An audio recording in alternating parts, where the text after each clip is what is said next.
رسول اللہ صلی اللہ علیہ وسلم تہجد کے لیے اٹھے تو آپ نے بیٹھنے کے بعد آسمان کی طرف نظر کر کے سورۃ آل عمران کی آخری 11 آیات 190 سے 200 تک پڑھی۔ زمین اور آسمانوں کی پیدائش میں، رات اور دن کے باری باری آنے میں یقیناً ان عقل مند لوگوں کے لیے بہت نشانیاں ہیں جو اٹھتے بیٹھتے اور لیٹتے ہر حال میں اللہ کو یاد کرتے ہیں اور زمین اور آسمانوں کی ساخت میں غور و فکر کرتے ہیں، پھر بے اختیار پکار اٹھتے ہیں، اے ہمارے رب، یہ سب کچھ تو نے فضول اور بے مقصد نہیں بنایا، تو اس عیب سے پاک ہے، بس اے ہمارے رب ہمیں آگ کے عذاب سے بچا، تو نے جسے آگ میں ڈالا اسے در حقیقت بڑی ذلت اور رسوائی میں ڈال دیا، اور ایسے ظالموں کا کوئی مددگار نہ ہوگا۔ اے ہمارے مالک، ہم نے ایک پکارنے والے کو سنا جو ایمان کی طرف بلاتا تھا اور کہتا تھا اپنے رب پر ایمان لاؤ، سو ہم ایمان لے آئے، بس اے ہمارے خالق ہمارے گناہ معاف فرما اور ہماری برائیاں ہم سے دور کر دے اور ہمارا خاتمہ نیک لوگوں کے ساتھ کر۔ اے ہمارے رازق، جو وعدے تو نے اپنے رسولوں کے ذریعے ہم سے کیے ہیں انہیں ہمارے ساتھ پورا فرما اور قیامت کے دن ہمیں رسوائی میں نہ ڈال، بے شک تو وعدہ خلافی کرنے والا نہیں ہے۔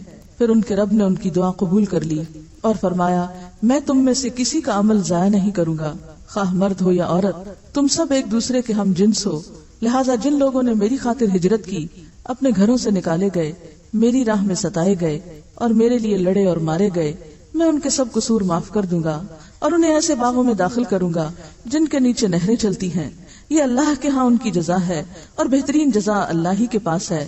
اے نبی صلی اللہ علیہ وسلم، دنیا کے ملکوں میں کافر لوگوں کا عیش و عشرت سے چلنا پھرنا تمہیں کسی دھوکے میں نہ ڈالے، یہ تھوڑا سا فائدہ ہے، پھر ان کا ٹھکانہ جہنم ہے اور وہ بری جگہ ہے۔ لیکن جو لوگ اپنے رب سے ڈرتے ہیں ان کے لیے باغات ہیں جن کے نیچے نہریں چلتی ہیں، ان میں وہ ہمیشہ رہیں گے، یہ اللہ کی طرف سے مہمانی ہے، اور جو کچھ اللہ کے پاس ہے نیک لوگوں کے لیے وہی سب سے بہتر ہے۔ اور اہل کتاب میں سے بعض لوگ ایسے بھی ہیں جو اللہ پر ایمان رکھتے ہیں اور اس کتاب کو بھی مانتے ہیں جو تمہاری طرف اتاری گئی ہے، اور اس کتاب کو بھی جو اس سے قبل خود ان کی طرف اتاری گئی تھی، وہ اللہ سے ڈرنے والے ہیں اور اللہ کی آیات کو تھوڑی سی قیمت پر بیچ نہیں دیتے، یہی وہ لوگ ہیں جن کا اجر ان کے رب کے پاس ہے، یقیناً اللہ جلد حساب لینے والا ہے۔ اے ایمان والو، صبر سے کام لو، باہم صبر کی تلقین کرو اور جہاد کے لیے تیار رہو اور اللہ سے ڈرو تاکہ تم کامیاب ہو جاؤ۔ اگر آپ یہ پڑھنا چاہیں تو کیا کرنا ہوگا؟ صبح میں لائٹ آن کر کے، قرآن کھول کے، آنکھیں ملتے ہوئے، اینک لگا کے پھر اس کو پڑھیں گے۔ ایسے کیا کرنا پڑے گا؟ اس کو یاد کرنا پڑے گا۔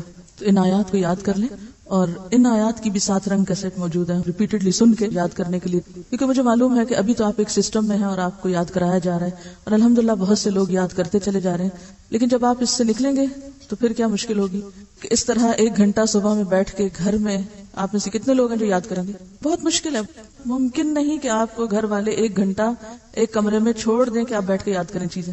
یہ تو آپ یہاں چلے آتے ہیں تو آپ کو ایک سپورٹ مل جاتی ہے، مشکل ہوتا ہے۔ تو اس کے لیے کیا ہے کہ اگر آپ گھر میں کام کر رہے ہیں، کچن میں ہیں، کچھ کر رہے ہیں، ساتھ آن کر دیں، اپنا سنتے رہیں، ریپیٹ کرتے رہیں، ساتھ ساتھ دہراتے رہیں، تو انشاءاللہ اس طرح بھی چیزیں یاد ہو جائیں گی۔ تہجد کی دعائے استفتاح، اب تو الحمدللہ آپ کو 1 سے زائد دعائے استفتاح یاد ہو گئی ہیں اور ہونی چاہیے، لیکن دعائے استفتاح برائے تہجد پھر مختلف ہے۔ آپ دیکھیے کہ کیوں، آپ الفاظ دیکھیں گے تو سمجھ میں آئے گا۔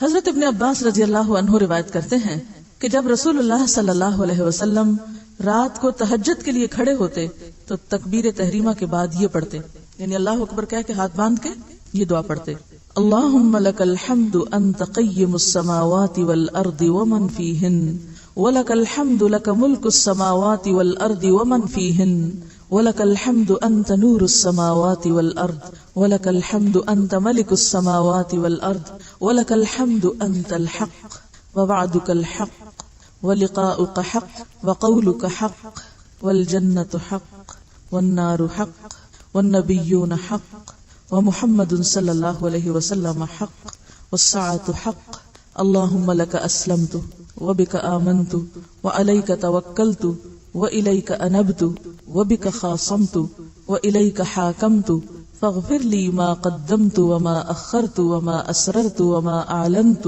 انت المقدم وانت المؤخر لا الہ الا انت۔ الہی تیرے ہی لیے ہے ساری تعریف، زمین و آسمان اور جو کچھ ان میں ہے سب کو تو ہی قائم رکھنے والا ہے، تیرے ہی لیے ہے ساری تعریف، زمین و آسمان اور جو کچھ ان میں ہے اس سب کی بادشاہی تیرے ہی لیے ہے، تیرے ہی لیے ہے ساری تعریف، تو ہی روشن کرنے والا ہے زمین و آسمان کو، تیرے ہی لیے ہے ساری تعریف، تو ہی بادشاہ ہے زمین و آسمان کا، تیرے ہی لیے ہے ساری تعریف، تو حق ہے، تیرا وعدہ حق ہے، تیری ملاقات حق ہے، تیرا کلام حق ہے، جنت حق ہے، جہنم حق ہے، تمام انبیاء حق ہیں اور محمد صلی اللہ علیہ وسلم حق ہیں، قیامت حق ہے۔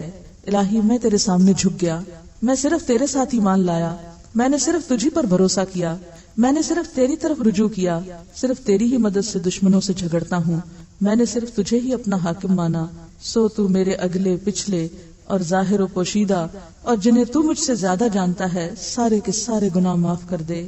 تو ہی آگے کرنے والا ہے، تو ہی پیچھے ڈالنے والا ہے، تیرے سوا کوئی سچا معبود نہیں ہے۔ کچھ چیزوں کے بارے میں صرف ایک خیال رکھنا الگ چیز ہے، اور ان پر یقین رکھنا اور یقین کے ساتھ اللہ کے حضور تنہائی میں کھڑے ہو کر اس کا اقرار کرنا ایک بالکل ہی مختلف اثرات انسان کی شخصیت پر رکھتا ہے۔ اس لیے یہ بھی بہت خوبصورت دعا ہے، اس کا بھی پرنٹ آؤٹ دیا جا سکتا ہے۔ رسول اللہ صلی اللہ علیہ وسلم کی تہجد کی کیفیت۔ رسول اللہ صلی اللہ علیہ وسلم کی نماز تہجد کا حسن اور طول بیان نہیں ہو سکتا، یعنی ناقابل بیان ہے کہ وہ کیسی نماز تھی۔ حضرت ابو ذر رضی اللہ عنہ کہتے ہیں رسول اللہ صلی اللہ علیہ وسلم نے تہجد میں اتنا قیام کیا کہ اس ایک آیت کو بار بار پڑھتے صبح کر دی، اور اسی سے یہ دلیل بھی لی گئی کہ اگر ایک آیت بھی قرآن کی کوئی پڑھ لیتا ہے نماز میں تو بھی نماز ہو جاتی ہے۔ وہ آیت کیا تھی؟ ان تعذبهم فانهم عبادك وان تغفر لهم فانك انت العزیز الحکیم۔ اگر تو انہیں عذاب دے تو وہ تیرے بندے ہیں، اور اگر انہیں معاف کر دے تو یقیناً تو غالب اور حکمت والا ہے۔ آپ سوچیں کس بات پہ رو رہے ہیں آپ؟ ہمارے رونے کس بات پہ ہوتے ہیں؟ ہمارے غم کس بات پہ ہیں؟ ہماری پریشانیاں کس چیز کی؟ اور اللہ کے رسول صلی اللہ علیہ وسلم کا غم کیا ہے؟ اور آج امت کو کون سے غم لگے ہوئے ہیں؟ جو ان کی وارث ہے امت، اس کے غم کیا ہے؟ تو اگر امت میں چند لوگوں کو بھی یہ غم لگ جائے جو غم آپ کو تھا کہ آپ بندوں کے لیے تڑپتے تھے کہ یا رب کہیں یہ عذاب کا شکار نہ ہو جائیں، کیونکہ اس سے بڑی تو کوئی آفت اور مصیبت ہے ہی نہیں کہ کوئی شخص آگ میں جا پڑے اور اللہ کے عذاب کا شکار ہو۔ اب دیکھیے چند لمحے ہم سے تکلیف برداشت نہیں ہوتی، کوئی درد ہو، کوئی بخار ہو، کوئی گرمی لگ جائے، دھوپ لگ جائے، پیاس لگ جائے، بھوک لگ جائے، کیسے کیسے بے چین ہو اٹھتے ہیں ہم۔ لیکن کیسے عجیب انسان ہیں ہم کہ دنیا کی ان چھوٹی چھوٹی تکلیفوں پر تو بے چینی ہوتی ہے، مگر آخرت کا بڑا عذاب بأسن شدیدہ، اس کے بارے میں نہ خود کی فکر ہے اور نہ دوسروں کی فکر ہے۔ آپ تھوڑی دیر کے لیے اپنے آپ کو اس جگہ رکھ کے سوچئے کہ اللہ کے رسول صلی اللہ علیہ وسلم کس بات کو دہرا رہے ہیں؟ ذرا دہرائیں 3 دفعہ اس آیت کو۔ کیا سوچ میں آتا ہے کہ آپ کیوں رو رہے تھے اور کیوں ایک ہی آیت پڑھے چلے جا رہے تھے تاکہ صبح ہو گئی، آگے نہیں بڑھے؟ کیونکہ جو کچھ پیچھے فرمایا کہ انت الحق وقولک حق والجنت حق والنار حق، جو ان ساری چیزوں کو حق سمجھتا ہے وہ واقعی پھر اس کو محسوس کر سکتا ہے کہ بندوں کا عذاب میں جانا اور ان کا بخشے جانا کیا معنی رکھتا ہے اور کتنا بڑا فرق ہے۔ ہمیں تو اپنے گھر والوں کا بھی ایسا فکر نہیں ہے، اپنے جنم دیے ہوئے بچوں کے بارے میں ایسا غم نہیں ہے، اپنے ماں باپ جن سے ہم محبت کے دعوے کرتے ہیں اور جو ہمیں بہت عزیز ہیں ان کے بارے میں ایسا غم نہیں ہے، اپنے بہن بھائیوں کے بارے میں ایسا غم نہیں ہے، اپنے ہی شوہروں کے بارے میں ایسا غم نہیں ہے۔ دنیا میں یہ سب پیارے اگر ہم سے دور ہو جاتے ہیں تو ہم ضرور روتے ہیں کہ ماں باپ جدا ہو گئے، بچے جدا ہو گئے، بہن بھائی جدا ہو گئے، لیکن اگر آخرت میں یہ سب جدا ہو گئے پھر کیا ہوگا؟ دنیا کی جدائیاں تو عارضی ہوتی ہیں، کچھ عرصے کے لیے جدا ہوئے پھر آ ملے، اور اگر آخرت میں یہ جدائی ہو گئی تو ہمیشہ کے لیے ہو جائے گی۔ تو جس شخص کو یہ بات سمجھ آ جائے وہ اپنے ہر پیارے کے لیے تڑپ اٹھے، اور آپ صلی اللہ علیہ وسلم صرف اپنے رشتہ داروں کے لیے نہیں، وہ تو سارے انسانیت کے لیے رحمت بنا کے بھیجے گئے تھے، وہ تو سب کے لیے تڑپتے تھے، وہ تو سارے عباد کے لیے تڑپتے تھے، صرف مسلمانوں کے لیے نہیں، صرف اپنے دوستوں کے لیے نہیں، وہ تو ساری انسانیت کے لیے تڑپتے تھے۔ عبادک، میں تو یہ دیکھتی ہوں کہ دنیا میں بھی بعض اوقات ہم کسی انسان کی جدائی پہ اس لیے روتے ہیں کہ خود ہمارا لاس ہوتا ہے نا، یہ بھی ایک سیلفشنس ہی ہوتی ہے۔ ہم بتا دوسرے کو یہ روتے ہیں کہ ہم تیری خاطر رو رہے ہیں، لیکن رو اپنی خاطر رہے ہوتے ہیں۔ پھر بھی کبھی غور کریں نا، آپ کسی کے جانے پہ، کسی کی جدائی پہ کیوں روتے ہیں؟ کہ ہمارا لاس ہوا ہے نا، ہمارا نقصان ہوا ہے۔ پھر اگین اپنے لیے سیلفش ہیں۔ کوئی فوت ہو جاتا ہے، معلوم نہیں اس کی آخرت کتنی بہتر ہوگی، وہ کس فتنے سے بچ گیا، لیکن ہم رو رہے ہیں اور صبر ہی نہیں کر رہے اور چین ہی نہیں پا رہے اللہ کے فیصلے پر جو شاید اس بندے کے حق میں بہت بہتر تھا۔ کیوں روئے چلے جا رہے ہیں؟ کہ ہمارے چاہنے والوں میں کمی ہو گئی، یا ہم جس کو چاہتے تھے وہ ہمیں نظر نہیں آ رہا۔ تو اگین پھر فائدہ کس کا دیکھ رہے ہیں؟ اپنا ہی دیکھ رہے ہیں نا۔ احسان دوسروں پہ جتاتے ہیں کہ تمہارے غم میں ہم روتے ہیں، تمہارے لیے روتے ہیں، روتے اپنے لیے۔ یہ ہے سچا رونا جو بندوں کے لیے رونا ہوتا ہے کہ اللہ تیرے بندے تکلیف میں نہ پڑ جائیں۔ تو ہمیں اس خود غرضی سے باہر نکلنے کی ضرورت ہے کہ جو ہم ہر وقت اپنی ہی ذات اور اپنے ہی فائدے اور نیکی کے کاموں میں بھی خود غرض ہیں، اس میں بھی صرف خود اکیلے ہی چلنا چاہتے ہیں، اور دوسروں کو ساتھ نہیں لینا چاہتے. قرآن پڑھتے بھی ہیں تو سمجھ کے نہیں پڑھتے, کھینچ کھینچ کے پڑھتے ہیں, بعض اوقات صرف الفاظ ہی دہراتے رہتے, رٹے رٹائے, روح نہیں ہے. تو جب دین سے روح نکل جاتی ہے تو پھر وہ صرف ایک خول رہ جاتا ہے جو ہم مصنوعی طور پہ اپنے اوپر چڑھا لیتے ہیں. وہ پھر دین دوسروں کے لیے ہو جاتا ہے, وہ اپنی ذات کے لیے نہیں رہتا.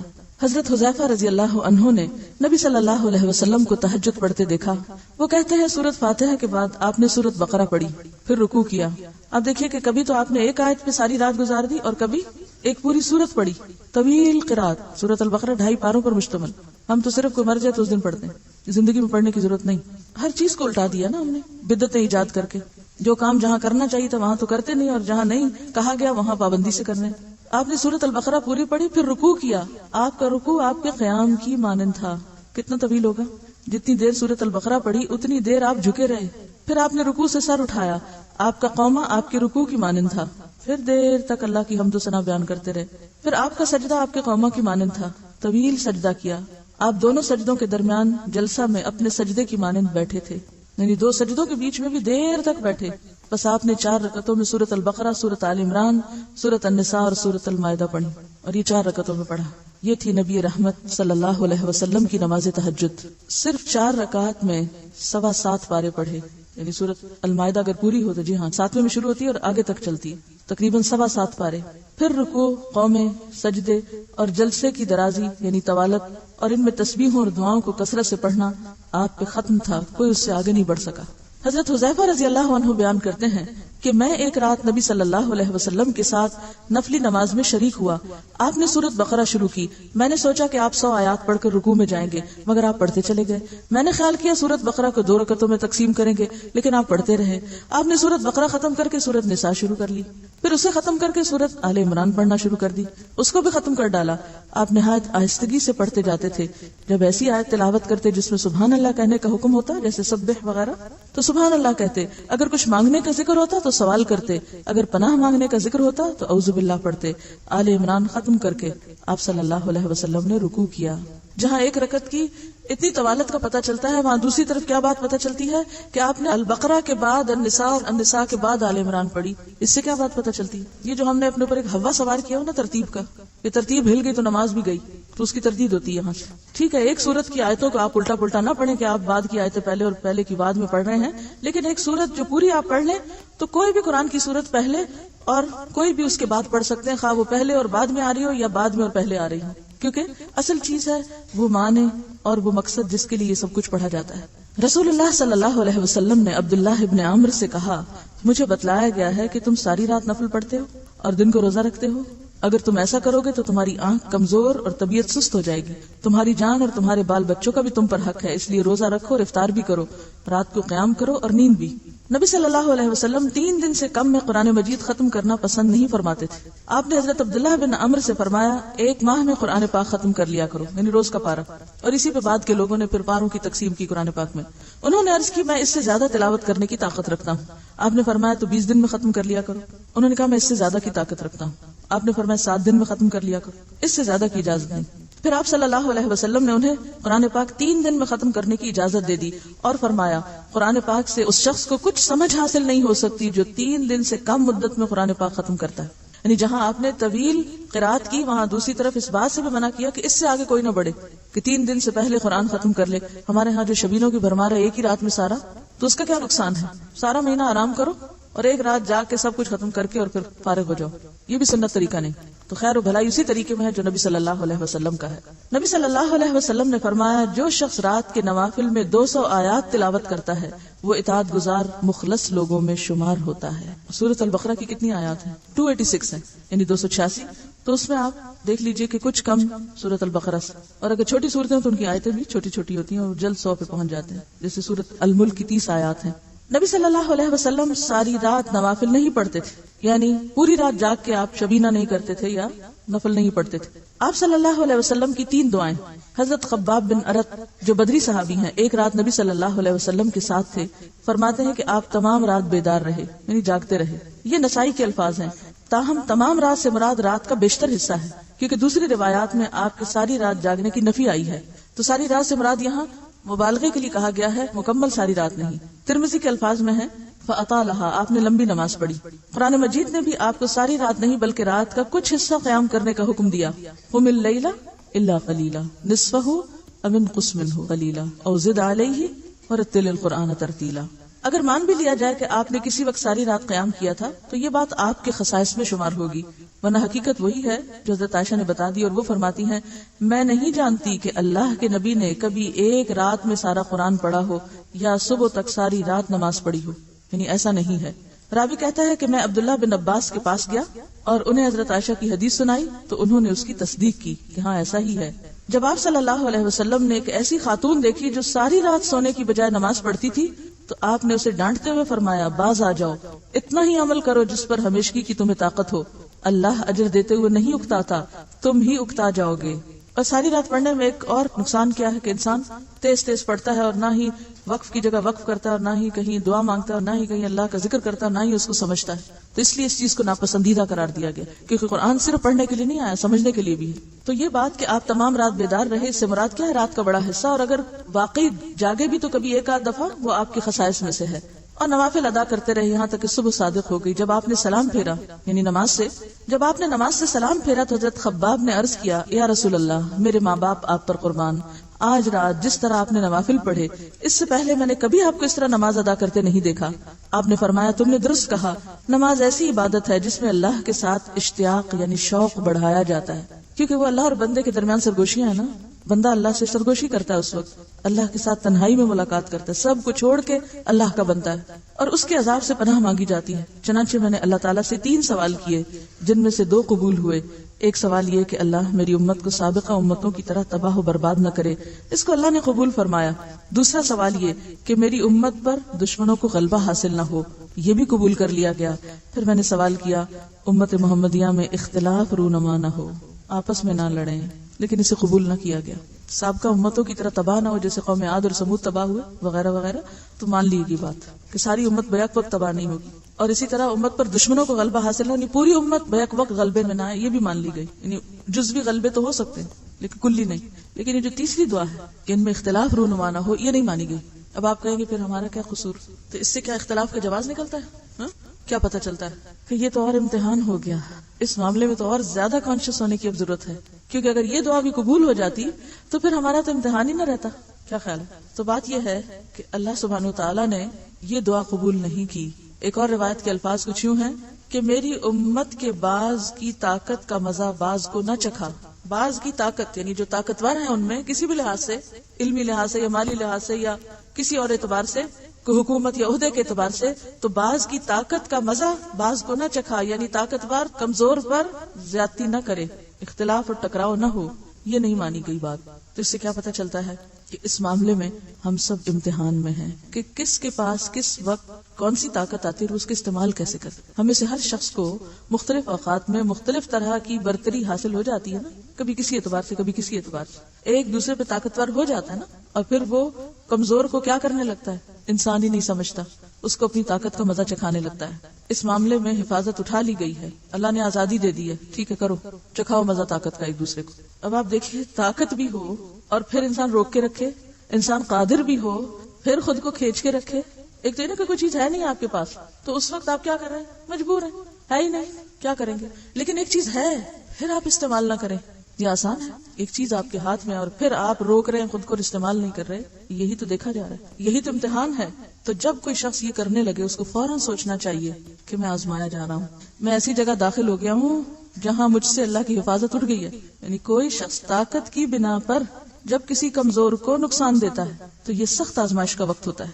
اور مراد اس سے کیا کہ ایک مسلمان دوسرے مسلمان کو دکھ پہنچائے، اذیت دے، موقع پا کے چڑھ دوڑے اس پر، لوٹ مار کرے، تو ایسا شخص اللہ کی حفاظت سے نکل کر کہاں چلا گیا؟ شیطان کے پندے میں آ گیا. کیونکہ اللہ تعالیٰ نے پروٹیکشن نہیں دی، اس بات پر آزادی دی ہے. اب کیا ہے؟ طاقت آ گئی آپ کے پاس. شیر چوہے کی کہانی پڑی ہوئی ہے، ایک شیر سو رہا تو چوہا اس کو ستا رہا تھا تو اس نے اس کو پکڑ لیا، لیکن پھر طاقت کے باوجود اس کو چھوڑ دیا، یہ سوچ کر کہ شاید یہ بھی کبھی کام آئے میرے، اور واقعی بھی اس کے کام آیا. اب آپ دیکھیے کہ اس طاقت سے مراد صرف حکومت یا کوئی عہدہ یا اتھارٹی نہیں، وہ تو ہے ہی ہے. کہیں کسی کو تھوڑی سی اتھارٹی مل جاتی ہے دوسرے پر تو وہ آزمائش میں پڑ جاتا ہے، وہ تو اپنی جگہ. لیکن بعض جگہیں ایسی ہیں کہ جہاں کوئی عہدہ اتھارٹی کچھ بھی نہیں، مثلا خاندان میں ہمارے یہاں جو ایک ٹپیکل قسم کا سسٹم رائج ہے، نند بھاوج کا رشتے میں کون طاقتور ہوتا ہے عام طور پہ؟ نند. ساس بہو کے رشتے میں ساس. اسی طرح کچھ اور رشتوں میں بھی. اب کیا ہوتا ہے، جس کے پاس تھوڑی سی بھی طاقت یا اتھارٹی ہوتی ہے تو عام طور پر وہ کیا کرنے لگتا ہے، اس کے بعد کمزور کو دباتا ہے، کمزور کو نقصان دینے کی کوشش کرتا ہے، کمزور کے سامنے یا پیچھے سے اس کی جڑیں کاٹتا ہے. ایسا شخص پوری طرح شیطان کے پھندے میں آ چکا ہوتا ہے. میں آپ کو الگ سے کوئی ساس بہو کے تعلقات پہ لیکچر نہیں دوں گی. اگر آپ کے اندر انسانیت پیدا ہوگی تو آپ ہر معاملے میں خدا سے ڈرنے لگیں گے، اور اگر وہ نہیں پیدا ہوئی تو کوئی مشورے آپ کو فائدہ نہ دیں گے، کیونکہ جب تک خدا کا خوف اندر نہ ہو آپ کسی کا بھی حق نہیں دے سکتے. انسان کو جتنی بھی نعمتیں ملی ہیں نا، وہ ساری امتحان ہے اس کے لیے. کسی بھی چیز میں جو غلبہ یا طاقت ملی ہے وہ بھی امتحان ہے اس کے لیے کہ اب اس کو استعمال کیسے کرنا ہے. اب کیا ہوتا ہے کہ جو شخص شیطان کے پندے میں چلا جاتا ہے، میں اس کو مزہ چکھا کر رہوں گا، اس نے سمجھا کیا، دیکھنا تو صحیح میں اس کے ساتھ کرتا کیا ہوں. یہ جملے کیا ظاہر کرتے ہیں؟ یہ جملے کس قسم کے جملے ہیں؟ یہ شیطانی جملے ہیں، یہ شیطانی جملے ہیں. اللہ نے آپ کو طاقت اس لیے نہیں دی کہ آپ دوسروں کو مزہ چکھائیں. جب آپ کسی بات پہ برہم ہو کے، ناراض ہو کے مزہ چکھانے کی طرف تل پڑے تو آپ ظالم کی صف میں داخل ہو گئے. بدلہ لینے کی اجازت اس کے باوجود کیا کہا گیا؟ معاف کر دو تو بہتر ہے. اجر اسی کے لیے جو بدلہ لینے کی قوت رکھنے کے باوجود معاف کر دے. تو اب آپ دیکھیں کہ ایک شخص جب اپنی طاقت کا غلط استعمال کرنے لگتا ہے تو کیا ہوتا ہے، وہ شیطان کے ہتھے چڑھ جاتا ہے.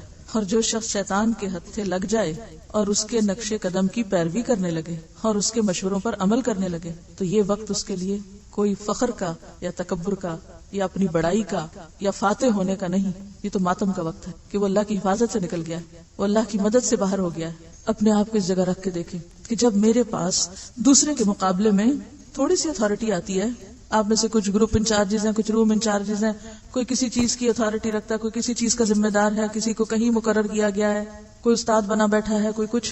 یہ ساری طاقت کے مظاہرے ہیں نا. ان مواقع پر انسان خود کو کتنا سنبھالتا ہے کہ دوسرے کے ساتھ ظلم نہ کرے. عام طور پر ہمارے ہاں کیا ہوتا ہے کہ بہن بھائیوں میں اگر کوئی کوائٹ ہے، دھیما ہے، خاموش ہے، سارے اس کو مذاق اڑانے لگتے ہیں، سارے اس کے پیچھے پڑ جاتے ہیں، سارے اس کو ستانے لگتے ہیں، اس کو انسان ہی نہیں سمجھتے. اسی طرح اگر سرونٹس میں سے یا کہیں کوئی شخص ذرا سا مسکین نظر آئے تو صحیح، وہی ہماری بہادری دکھائی دیتی ہے. تو یہ سب آزمائش کے مواقع ہیں. حتیٰ کہ جب ہمیں بعض اوقات دین کی تبلیغ کا شوق ہوتا ہے یا ہم کسی کے ساتھ کوئی بھلائی کرنے جاتے ہیں تو پھر اپنے کام کو اتنا بڑا بنا لیں گے، اپنے کام کو اتنی اہمیت دیں گے کہ باقی سارے ہمیں بیکار نظر آئیں گے، ان کو لان تان شروع کر دیں گے اور اس کو بھی خدمت دین کا نام دیں گے. آپ کو کیا معلوم کہ کون کس جگہ پر کیا کام کر رہا ہے. وہ امام غزالی کا واقعہ ہے شاید. وہ کہتے ہیں کہ میں اپنے والد کے ساتھ سفر پر تھا تو میں اٹھا اور تہجد کی نماز پڑھی تو قافلے کے کچھ لوگ تھک کے سوئے ہوئے تھے تو انہوں نے تہجد نہیں پڑھے. تو میں نے اپنے والد سے کہا کہ یہ دیکھیں کتنے بدقسمت لوگ ہیں، قبولیت کا وقت اور یہ سو رہے ہیں. تو آپ کو یاد ہے والد نے کیا کہا تھا؟ کاش تم سوئے رہتے اور تہجد نہ پڑھتے. کیوں؟ اس لیے کہ انہوں نے تہجد تو نہیں پڑھے لیکن کسی کی برائی بھی نہیں کی، نیکی نہیں کمائی تو ایسا گناہ بھی نہیں کیا کہ جس سے عمل برباد ہو جائے. اور تم نے تہجد پڑھ کے جب دوسروں کی برائیاں شروع کر دی اور دوسروں کو حقیر سمجھنا شروع کر دیا تو تہجد پڑھ کے بھی گنوا دیے. بعض اوقات صرف اللہ کی توفیق سے کوئی نیکی کرنے کا جب ہمیں موقع مل جاتا ہے تو ہم اپنے آپ کو اتنی بڑی چیز سمجھنے لگتے ہیں کہ دوسرے سارے ہمیں حقیر نظر آنے لگتے ہیں اور تان و تشنیع کی الغار شروع کر دیتے ہیں. تو لوگوں کی غلطیوں پر حقارت کی نگاہ ڈالنا یہ بھی درست نہیں، یعنی غلط کرنے والوں کو حقیر سمجھنا یہ بھی صحیح نہیں. یہ اس وقت ہوتا ہے جب لا حول ولا قوت الا باللہ کو ہم بھولتے ہیں کہ قوت ساری اللہ کی ہے.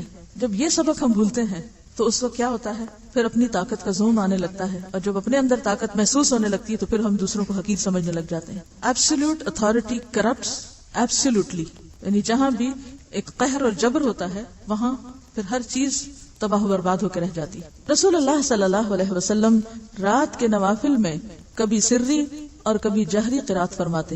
جب آپ صلی اللہ علیہ وسلم گھر میں نوافل ادا کرتے تو حجرے میں آپ کی قرات سنائی دیتی تھی. آپ صلی اللہ علیہ وسلم ایک رات باہر نکلے تو آپ نے دیکھا کہ حضرت ابو بکر آہستہ قرات سے نفل پڑھ رہے ہیں اور حضرت عمر نوافل میں اونچی آواز سے قرات کر رہے ہیں. جب وہ دونوں رسول اللہ صلی اللہ علیہ وسلم کی خدمت میں حاضر ہوئے تو آپ نے ابو بکر سے فرمایا، اے ابو بکر، رات میں تیرے پاس سے گزرا تو پست آواز سے نفل پڑھ رہا تھا. انہوں نے عرض کیا، یا رسول اللہ، جس اللہ سے میں سرگوشی کر رہا تھا اس تک میری آواز پہنچ رہی تھی. پھر آپ نے عمر رضی اللہ عنہ سے کہا کہ رات میں تیرے پاس سے گزرا تو اونچی آواز کے ساتھ نفل پڑھ رہا تھا. تو انہوں نے عرض کیا، یا رسول اللہ صلی اللہ علیہ وسلم، میں سوئے ہوئے کو بیدار کرنا چاہتا تھا، اوروں کو بھی جگانا چاہتا تھا کہ وہ بھی تہجد پڑھے اور شیطان کو بھگانے کا ارادہ رکھتا تھا. اس پر آپ نے ابو بکر کو ذرا اونچی آواز سے اور عمر کو ذرا نیچی آواز سے پڑھنے کا حکم دیا کیونکہ بہترین راستہ اعتدال کا راستہ ہے. وآخر دعوانا ان الحمد للہ رب العالمین. سبحانک اللہم وبحمدک نشہد ان لا الہ الا انت نستغفرک ونتوب الیک.